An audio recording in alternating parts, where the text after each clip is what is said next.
마태복음 6장 5절에서 8절까지의 말씀입니다. 같이 읽겠습니다.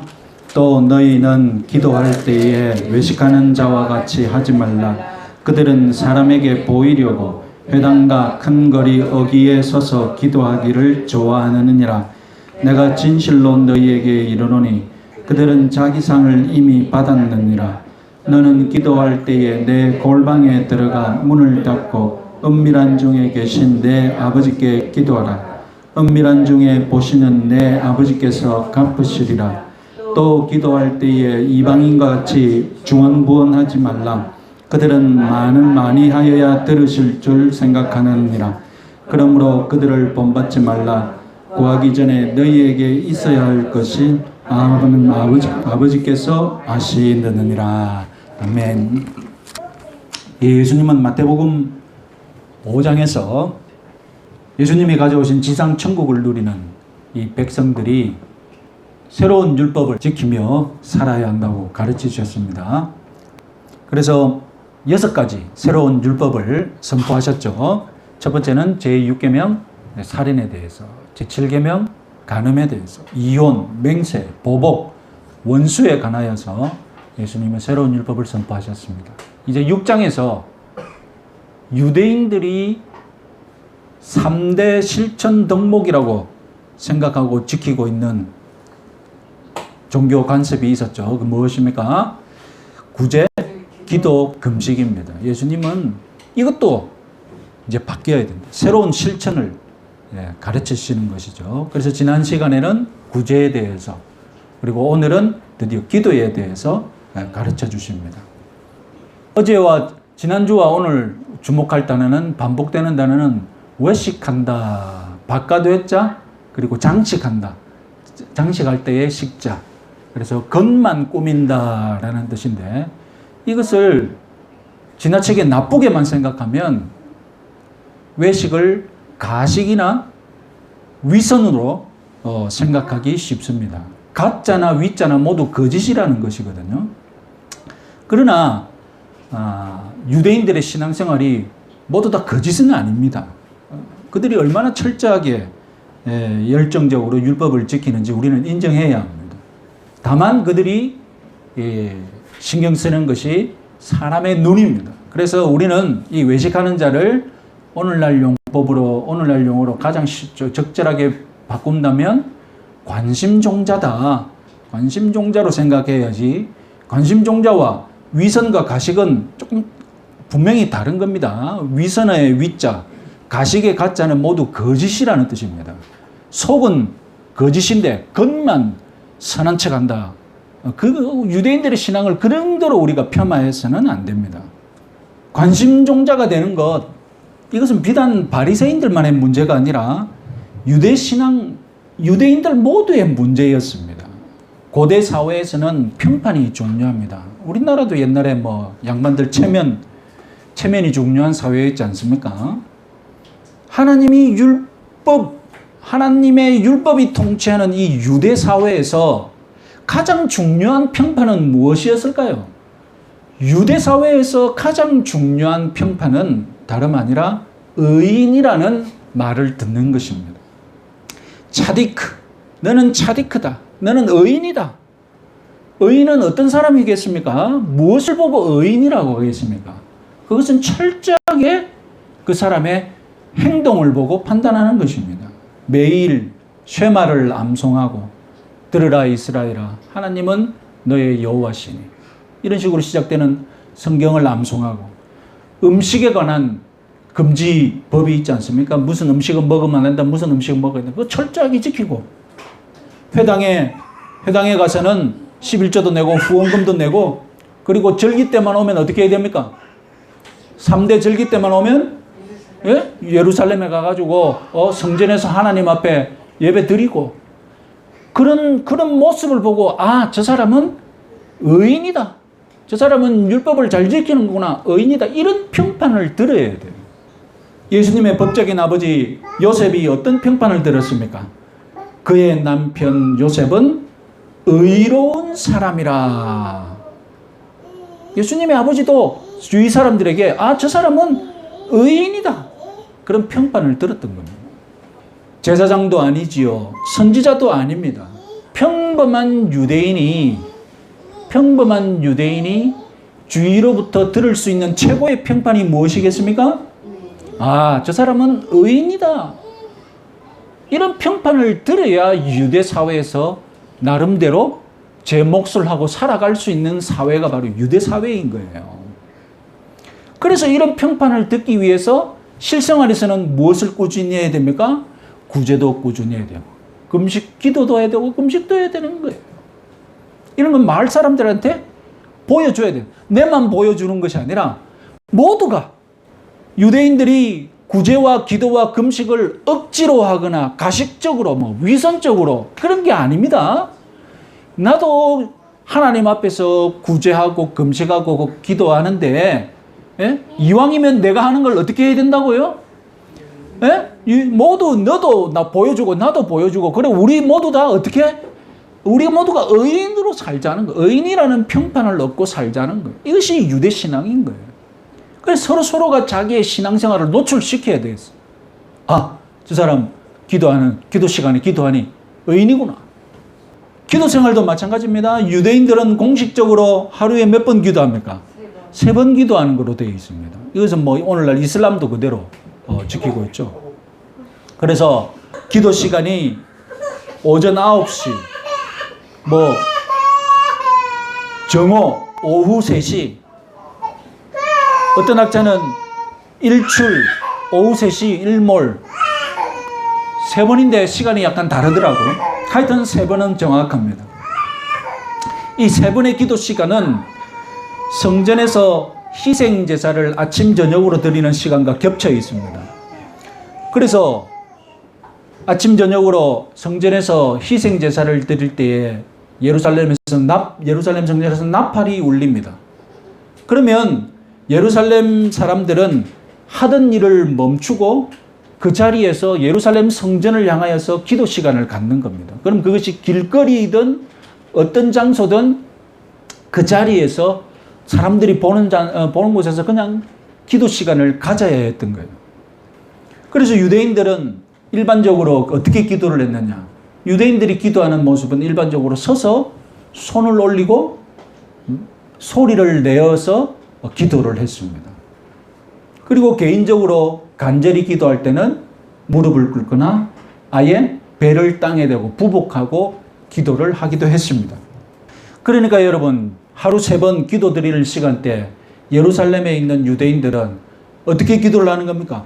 사람들이 다 보는 장소에서 누구라도 예외 없이 특별하게 내가 사람들에게 보이겠다고 길거리에서 기도하는 것이 아니라 성전에서 나팔이 울리면 다 일하다가 물건 사다가 물건 팔다가 다 일하다가 다들 서서 손 들고 소리를 높여 기도하게 되어 있는 거예요. 특별하게 보이려고 그러는 게 아니라 예수님이 지적하신 기도가 바로 이런 문화 간섭에서, 이런 유대인들의 기도 습관에서 나온 것입니다. 이들은 의인이라는 평판을 듣기 위해 사람에게 보이려고 많은 사람이 모여드는 큰 거리 어귀에서 기도한다는 것입니다. 성경은 이 어귀를 코너라고 번역을 했는데, 코너는 어떤 곳입니까? 어떤 상가가 코너에 있으면 값이 더 비싸다고 하죠. 왜 그렇습니까? 두 군데에서 노출되기 때문에. 그죠? 여기서도 노출되고 저기서도 노출되는 데다 아닙니까? 기도 시간이 되면 자연스럽게 일어서서 기도하는 사람이 있겠지만, 어떤 특별한 관심을 끌고 싶은 사람, 남에게 잘 보이고 싶은 사람은 어떻게 한다는 겁니까? 눈에 잘 보이는 장소를 일부러 찾아간다는 겁니다. 이렇게 해서 의인이라는 평판을 듣습니다. 그러면 예수님이 그 사람을 향해서 뭐라고 했다고요? 자기 상을 이미 받았다. 의인이라는 평판을 듣기 위해서 기도했는데, 네 목적 이뤘다. 네 목적 이뤘다. 예수님이 말씀하시고자 하는 바가 무엇입니까? 그것은 하나님은 너를 그렇게 평가하지 않을 것이다. 사람은 그렇게 평가할지라도 하나님의 평가는 다르다는 것입니다. 지난 시간에 말씀드렸죠. 이미 받았다.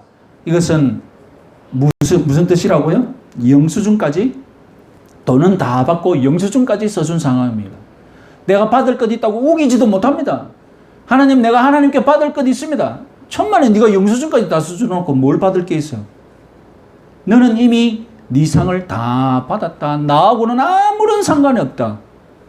네가 사람에게 관심을 끌고자 기도한다면 네 상 충분히 받았다.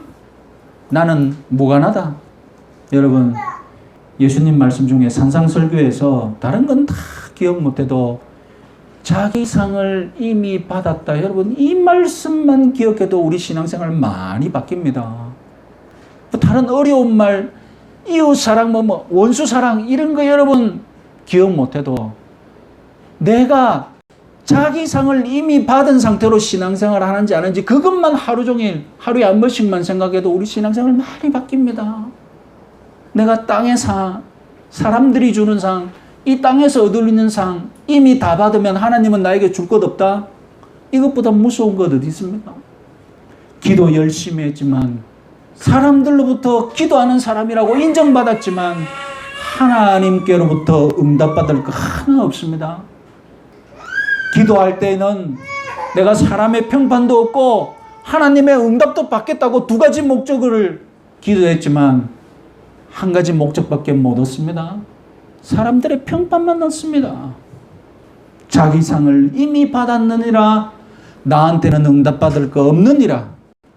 그러시고서는 6절에서 아버지께서 갚아주시는 기도, 아버지께서 응답해 주시는 기도에 대해서 가르쳐 주십니다. 우리말 성경은 번역 안 했지만 하지만 너는 이라는 말이 있습니다. 유대인들은 보이려고 기도하지만 하지만 너는, 그러나 너는 내 골방에 들어가 문을 닫고 은밀한 중에 계신 내 아버지께 기도해라. 여기 골방, 흔히 우리는 기도의 골방이라고 알고 있지 않습니까? 그런데 여러분, 이 골방은 유대인들에게 기도의 방이 절대 아닙니다. 말씀드렸다시피 유대인들은 어떻게 기도한다고요? 예?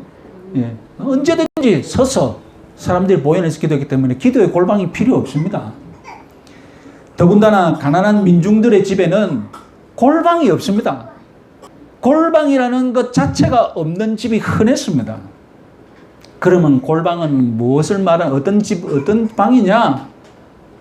열쇠로 잠궈 놓아야 할 만큼 재산이 있는 사람, 열쇠로 보관해야 할 만큼 귀중한 물건이 있는 집안에서 금고 대신 쓰는 방이 골방입니다. 열쇠가 있다는 것 자체가 벌써 뭡니까? 감춰 넣어야 할 귀중품이라는 뜻이지 않습니까? 그래서 창고가 있는 부잣집이라면, 창고라면 그 창고에서 창고지기가 사용하는 방이 골방이기도 하고, 그러니까 하여튼 여러분, 집이 엄청 커야 되고 감춰 놓아야 할 것이 있고, 그런 데가 골방이 필요한 집이 따로 있단 말입니다. 그러니까 여러분, 골방에 들어가 문을 닫고 문을 잠궈 놓고 기도하라는 말은 골방이 있는 집에서는 문자적으로 그대로 실천할 수 있지만 골방이 없는 가난한 유대인들은 이 기도를, 이 말씀을 그대로 실천할 수가 없어요. 문자적으로 실현 불가능한 말입니다. 기도하기 위해서 일부러 골방을 만들 수도 없잖아요. 가난한 사람들이 자기 집에 열쇠 있는 방을 만들 이유가 없잖아요. 그런데도 예수님이 골방의 문까지 닫으라고 표현하신 의도가 있을 겁니다. 이렇게 말씀하신, 문학적으로 수사학적으로 말씀하신 이유가 있을 거란 말입니다. 자, 그러면 이 골방의 문까지 닫으라고 표현하신 의도, 여기서 우리는 기도에 관하여서 무엇을 얻을 수 있는가? 첫 번째가 기도가 본질적으로 사적인 것이다 라는 것입니다. 유대인들은 지금 다 공적으로 사람들이 보이는 자리에서 기도하는 습관을 가지고 있는데, 예수님이 지적하시는 것은 기도는 공적인 영역도 있겠지만 본질적으로 무엇이라고요? 본질적으로 사적인 영역에 속한 것이다. 남이 보이지 않는 장소, 남이 보이지 않는 시간, 남과 무관한 시간, 그곳에서 이루어지는 은밀한 일이 기도다. 기도는 본질적으로 사적인 영역이다.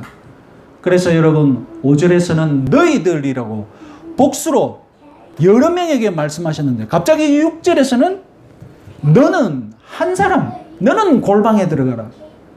너는 하나님과 은밀한 중에 있는 하나님과 만나라라고 한 사람에게 얘기합니다. 왜냐하면 은밀한 중에 보이지 않게 존재하시는 하나님은 사적으로 나와 만나고 싶기 때문입니다.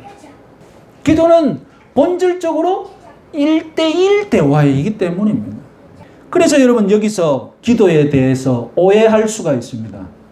5절을 다음에 6절을 읽는다면 마치 예수님은 공중기도를 반대하신 것처럼 오해할 수가 있어요.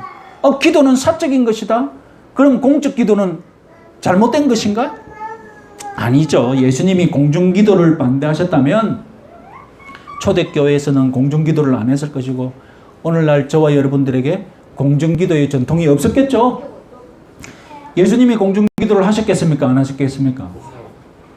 예수님도 공중기도를 하셨죠. 5,000명을 먹이실 때, 4,000명을 먹이실 때 어떻게 하셨습니까? 떡을 들고 다 축사하셨잖아요. 기도하셨잖아요. 사람들이 다 볼 수 있게끔 기도하셨잖아요. 그리고 여러분 주기도문을 우리가 다음으로 주기도문을 가르쳐야 되는데 주기도문을 가르칠 때 주기도문의 주어는 누굽니까? 예? 나입니까? 우리입니까? 우리잖아요. 우리. 나가 아니라 우리잖아요. 이것은 곧 무엇을 염려하신 것입니까? 다 같이 드리는 기도를 벌써 염두에 두고 가르치신 것이잖아요. 공중기도가 안 좋은 것이라면 우리의 기도라고 하면 안 되시죠. 나의 기도라고 해야 되겠죠. 자, 그러면 예수님이 가르치신 것은 무엇입니까? 5절과 6절에 핵심적으로 우리가 주목해야 할 것은 5절의 유대인들의 기도는 사람을 향한 기도, 사람을 의식한 기도. 6절은 하나님만 의식하는 기도라는 것입니다. 예수님은 필수적인 공중기도를 반대하신 것이 아닙니다. 예배를 드리면 그리고 행사를 하다 보면 공중기도가 필요한 때가 있습니다. 그러나 기도의 본질은 무엇이라고요? 기도의 본질은 은밀한 하나님과 1대1로 만나는 사적인 교제라는 것이죠. 그러니 사람에게 내가 기도 잘하는 신자, 내가 기도 많이 하는 성도 이런 평판을 듣기 위해 기도하지 말고 오직 하나님과 대화하기 위해, 하나님과 만나기 위해, 하나님과 사적으로 교제를 누리기 위해 기도하라는 것입니다. 그렇게 하나님만 바라보는 기도라면 공중기도이건 골방기도이건 장소와 무관하다는 것입니다. 앞서 여러분 구제와 자선을 베푸는 선행 속에도 우리가 자랑하고 싶은 욕망이 숨어드는 것을 지난주에 말씀드렸습니다. 그건 불신자들에게도 흔히 볼 수 있는 일이죠. 그런데 여러분, 이 믿는 성도들의 기도 속에도 자랑하고 싶은 욕망이 숨어 들어온다는 것, 이것은 정말로 믿는 자들 속에 타락이 그만큼 심각하다는 것입니다. 더군다나 여러분 기도하면 기도하는 사람만이 누릴 수 있는 확신과 기쁨이 있는데 이 기도의 확신 때문에 기쁨 때문에 정작 기도를 자랑하는 자신은 이 내가 타락한 기도를 드리고 있다는 것을 망각해 버리는 거예요. 내가 잘못된 기도를 즐기고 있다는 것, 이것을 잘 모른 채 나는 기도 많이 했다, 나는 기도의 기쁨을 누린다, 그냥 빠져 지내는 거예요. 한국 교회는 특별히 새벽 기도를 강조합니다. 새벽 기도는 양날의 검입니다. 잘못 다루면 스스로를 다치게 하는 검이죠. 되게 내가 새벽 기도한다는 자만감에 빠질 위험이 있죠. 남들이 하지 않는 이 어려운 새벽 기도를 나는 하고 있다는 자만감 때문에, 그래서 새벽 기도를 하게 되면 되게 우월감에 빠지기 마련입니다. 그리고 새벽 기도에 와서는 대부분 누가 왔는지 안 왔는지 먼저 살피죠. 그리고 새벽 기도가 끝나면 내가 새벽 기도 갔더니 오늘은 누가 참석했더라, 오늘은 누가 참석하지 않았더라, 이런 식으로 꼭 전파를 합니다. 이렇게 새벽 기도를 열심히 하는 사람일수록 자만과 교만의 유혹도 더 커집니다. 우리 선배 목사님들의 간증에 의하면 목회하는데 가장 큰 걸림돌이 누구냐? 새벽 기도 가장 열심히 하는 사람이에요. 저는 아직 이런 간증한 적 없는데 선배 목사님들이 그런 식으로 간증을 많이 합니다. 그래서 어느 교회건 새벽 기도 대단히 열심히 하는 그분이 제일 교만한 신자일 확률이 높습니다. 이렇게 외식적으로 기도하는 유대인들의 신앙에 대해서 과연 한국교회 성도들은 혹평할 자격이 있는지 저와 여러분 신중하게 돌아보아야 되겠습니다. 기도는 자기 만족의 도구가 아닙니다. 기도는 다른 사람과 경쟁하는 수단도 아닙니다. 기도는 본질적으로 무엇이라고요? 사적인 교제. 사적인 교제, 하나님과 내가 만나는 사적인 교제임을. 그래서 기도할 때는 은밀히 하나님과 만나러 간다는 생각만 하시기 바랍니다. 내 주위에 누가 있든지 누가 참석하고 말고 상관없이 내가 지금 은밀히 하나님과 교제를 나누고 있다는 생각, 그것만으로 기도하시기 바랍니다. 가장 위험한 것은 기도가 끝난 후입니다. 기도가 끝난 이후의 시간, 가장 위험한 시간입니다. 기도는 했지요, 기쁘지요, 자기 만족감이 충만해, 평안하고 기도에 확신도 넘치고, 이때 가장 위험해요. 내가 누구보다도 더 열심히 기도했다. 이 자만감이 기도한 앞에 모든 기쁨을 다 타락시켜버립니다. 그런 경쟁심이나 자만감이 여러분들을 타락시키지 못하도록 여러분들의 마음을 철저하게 지키시기 바랍니다. 자, 5절에서 유대인들의 기도 습관에 대해서 지적하셨다면 7절은 주로 이방인들의 기도 습관인데 유대인들도 따라하는 그런 문제를 지적하십니다.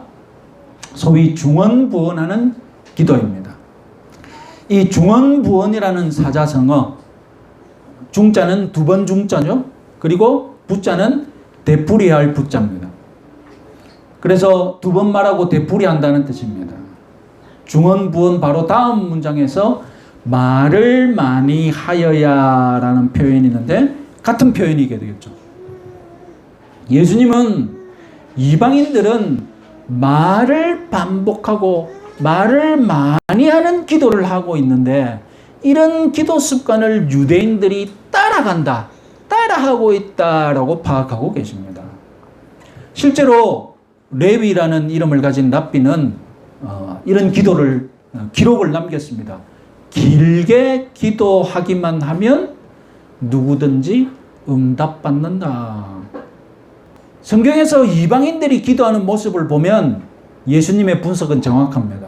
가장 유명한 기도 대결, 엘리야와 바알 선지자의 대결에서 여러분 450명의 바알 선지자들은 아침부터 정오까지 뭐라고 중언부언했습니까? 오 바알이여 응답하소서. 응답을 안 하니까 막 답답해가지고. 또 바울이 에베소에서 전도할 때도 에베소 시민들이 바울이 우상 숭배를 막 정죄하니까 에베소 사람들이 막 시내로 돌아다니면서 뭐라고 외쳤습니까? 크다 에베소 사람의 아데미어라고 2시간 동안 연창했습니다.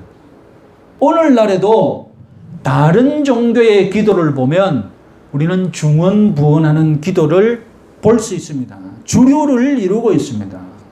불교의 기도, 여러분 나무 관세음 보살을 반복하는 것을 볼 수 있습니다.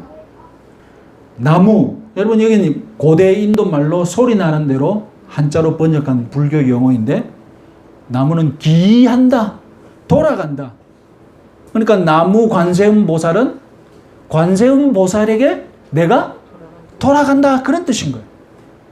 일본 불교에서는 이 석가모니 대신 나무 묘법 연화경을 믿는 무리들이 있었는데 이 나무 묘법 연화경을 일본말로 나무묘 호렌게쿄입니다.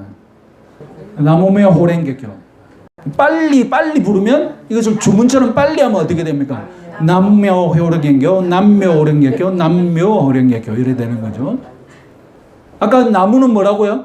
나무는 귀한다는 뜻이지 않습니까? 그러니까 이것은 무슨 뜻이냐? 법화경에 귀한다. 내가 법화경을 내 삶의 경전으로 받아들이겠다. 이런 뜻이 되겠습니다. 이 무리에서 나온 것이 이제 창가학회인데, 창가, 가치를 창조한다. 귀한 것을 창조한다는 뜻, 창가학회. 이것을 일본말로 소가 가까이 인터내셔널. 창가, 소가 가까이 인터내셔널. 이것을 첫 글자로만 따서 SGI라고 부릅니다. 그래서 여러분 우리 서귀포나 중문이나 가면 SGI 신문 열심히 나눠주는 청년이 있어요.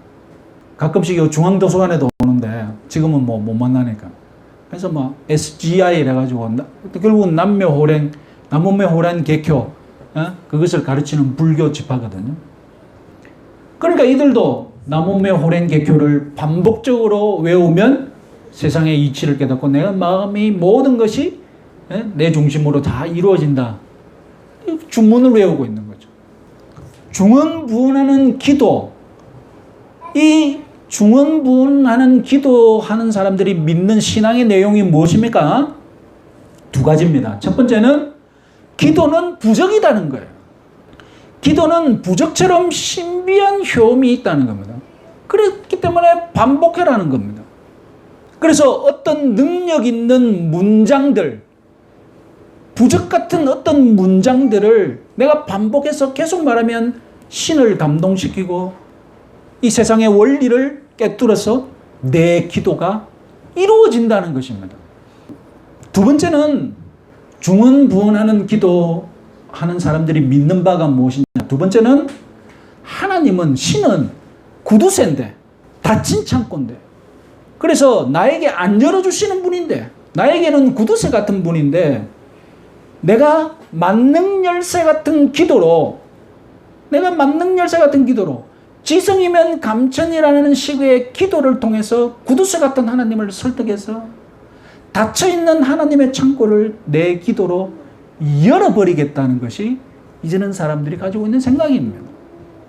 그래서 절을 하더라도 몇 번을 해야 된다고요? 몇 번 정도 해야 하늘의 문이 열리겠습니까? 못해도 1000번은 해야 된다. 탑을 돌더라도 1000번을 돌아야 된다. 완전히 돈 사람 돼. 완전 돈년이 되거든요. 그렇게 해야만 구두쇠 같은 신, 닫혀있는 하늘이 열린다는 겁니다. 결국 예수님이 이 중언부언을 지적하는 이유는 그런 기도가 바로 기계적으로, 마술적으로, 이런 공식으로 열린다는 것이 기계적이고, 마술적으로 이런 주문으로 하늘이 열린다는 것이 마술적이라는 거예요. 그런 식으로 이교들처럼 기도하지 말라는 것입니다. 자, 이제 8절에서 올바른 기도를 가르치실 차례입니다. 유대 랍비들 중에서도 헬라의 사상가들 중에서도 중언부언 기도에 반대하기도 했답니다. 그럼 예수님은 이제 무엇 때문에 중언부언하는 기도를 반대하셨고 어떤 기도가 올바른 기도인지 가르쳐야 되겠죠? 구하기 전에 너희에게 있을 것을 하나님 너희 아버지께서 아시느니라. 여러분, 다소 이상한 가르침입니다. 우리가 기대하고 있는 올바른 기도 방법. 그런데 예수님은 하나님은 이미 우리에게 필요한 것을 하나님이 알고 계신다는 것부터 먼저 각성해라는 것입니다. 하나님은 구두쇠가 아니라, 하나님은 창고를 닫아 놓으신 분이 아니라 이미 우리의 형편을 다 알고 계신 아버지라는 사실을 먼저 깨달으면 기도가 바뀐다는 것입니다. 하나님을 어떤 분으로 아느냐? 거기서 기도 방법이 나오는 거예요. 하나님은 구두쇠다. 하나님은 잘 못 듣는다. 그렇게 생각하고 그렇게 알면 기도가 중언부언하는 기도가 나오는 것이고, 하나님은 내 아버지다. 하나님은 다 알고 계신 분이시다라면 기도가 바뀐다는 것입니다. 하나님은 내 사정을 모르고 있다. 하나님은 내 사정을 모르고 있으니 이 구두쇠 같은 하나님을 내가 감동시켜서 내가 꼼짝 못하게 만들 그런 기도를 드려야 되겠다. 예수님은 8절에서 분명하게 선언하십니다. 하나님은 아버지시며 이미 자녀의 형편을 다 알고 계신다. 이것부터 믿어야만 우리 기도 생활이 바로 출발이 되는 거예요. 그러면 여러분, 우리에게 있어야 할 것을 다 알고 계신 하나님께서 하나님께 드리는 우리의 기도 어떻게 되어야 되겠습니까? 그 답을 제시한 것이 9절부터 시작되는 주기도문이죠. 주기도문에서 배울 것도 있고, 앞으로 오늘 본문에서 우리가 배워야 할 바른 기도. 여러분, 우선 생각할 점은, 그러면 기도는 무조건 짧게 드려야 되는가? 이렇게 생각할 수도 있죠. 그렇지도 않습니다. 7절은 기도 시간의 길이에 대한 말씀이 아닙니다.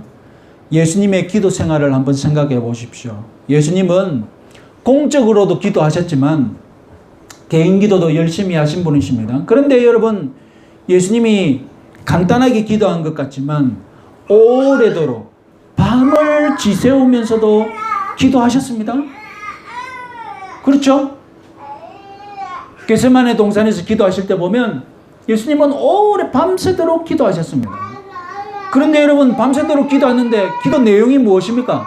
기도 내용을 보면 또 반복하셨어요. 보면 또 비슷한 말을 계속 하셨어. 그렇잖아요. 세 차례 겟세마네 세 차례의 기도를 보면 비슷한 말을 계속 반복하시잖아요. 그러니까 하나님과 인격적으로 진심으로 기도한다면 우리는 때로는 반복해서 기도할 수도 있고, 간절함이 더해진다면 무의식 중에 우리는 반복할 수도 있습니다. 그러면 예수님이 오랫동안 반복해서 기도한 것이 무엇이었느냐? 우리가 그것을 보면 예수님 기도 생활의 비밀을 알 수 있습니다. 예수님이 오랫동안 반복해서 기도한 내용 무엇이었겠습니까? 마태복음 26장 같이 한번 읽어보겠습니다. 예수님이 오랫동안 기도하신 내용. 내 아버지여, 만일 내가 마시지 않고는 이 잔이 내게서 지나갈 수 없거든 아버지의 원대로 되기를 원하시나이다. 예수님은 아버지께서 자기의 모든 사정을 다 알고 계심을 믿었습니다. 그런데 예수님이 기도하셨던 것은 무엇입니까? 예수님이 기도하셨던 것은 아버지께서 다 알고 계시고 아버지께서 원하시는 그대로를 어떻게 하기를 원하신 것입니까? 내가 따라가기를 기도했던 거예요. 아버지를 설득시켜서 내 기도에 맞추는 것이 아니라 예수님의 기도는 자기 기도를 어떻게 하신 거예요? 자기 기도를 아버지 뜻에 맞추기 위해 기도하신 거예요. 예수님이 기도하셨던 것은 아버지 뜻대로 이루어지기를 싫어하는 자신을 죽이는 거예요. 그러니까 수많은 사람들이 기도할 때 하나님을 꼼짝 못하게 기도하려고 하는데, 예수님이 밤새도록 기도한 것은 무엇입니까? 하나님 뜻에 자신이 꼼짝 못하도록, 하나님을 꼼짝 못하게 하는 기도가 아니라 자신이 하나님의 뜻을 이루어드리는데 꼼짝 못하도록 밤새도록 기도하신 것이라는 것입니다. 하나님을 꼼짝 못하게 해서 하나님이 주지 않으려는 것을 내가 억지로 받아내기 위해서 기도했느냐? 예수님은 그런 기도가 없었습니다. 결국 기도는 하나님을 꼼짝 못하게 만드는 것이 아니라 나를 꼼짝 못하게 만들게 하기 위해서 기도한다는 것을 믿으시기 바랍니다. 모든 것을 아시는 하나님, 모든 일을 통해 선을 이루어 가실 하나님께 내가 꼼짝 못하게 순종하게 만드는 과정, 그것이 바로 기도임을 믿으시기 바랍니다. 기도는 하나님이 모르고 있는 것을 내가 알려드리는 일이 아닙니다. 하나님이 모르기 때문에, 하나님이 무관심하기 때문에 내가 정보를 드리는 것이 우리 기도가 아닙니다. 하나님은 모두 알고 계신 아버지십니다. 그러니 우리는 순종하기 위해, 하나님께 의지하기 위해 기도하는 줄 믿으시기 바랍니다. 순종하기 싫은 사람이 밤새도록 기도할 수밖에 없어요. 그러니 여러분, 우리 기도 생활은 기본적으로 수시로 간단하게 기도할 수 있는 습관을 가져야 됩니다. 길게 기도하는 것도 좋지만, 정해진 장소에서 기도하는 것도 좋지만, 수시로 하나님을 의지하는 고백을 우리는 자주 들을 수 있어요. 운전할 때마다, 산책할 때마다. 제가 산책을 하다 보면 어떤 분은 트로트를 크게 틀어놓고 산책하시는 분들이 있어요. 산책할 때마다 또 그 시간도 트로트를 즐기더라고요. 여러분, 산책할 때 기도하는 시간이 얼마나 좋습니까? 뭐 생각할 게 뭐 있어요? 그냥 무조건 걸으면서 기도하는 그 시간 얼마나 좋습니까? 여러분, 만보를 걸으려면, 제가 요즘 매일 만보를 걸으려고 합니다. 최소한 1시간 반. 1시간 반 동안 기도 시간이 있는 거예요. 그 좋은 빌딩 앞을 지나가면 하나님 저 빌딩 주십시오. 기도할 수도 있고. 그렇잖아요. 예? 틈나는 대로 기도할 수 있는 여러분들 되시기 바랍니다. 그래서 항상 아버지와 대화하면서 아버지 뜻에 순종하시면서 나 자신을 아버지께 드리는 기도의 기쁨을 누리시기 바랍니다.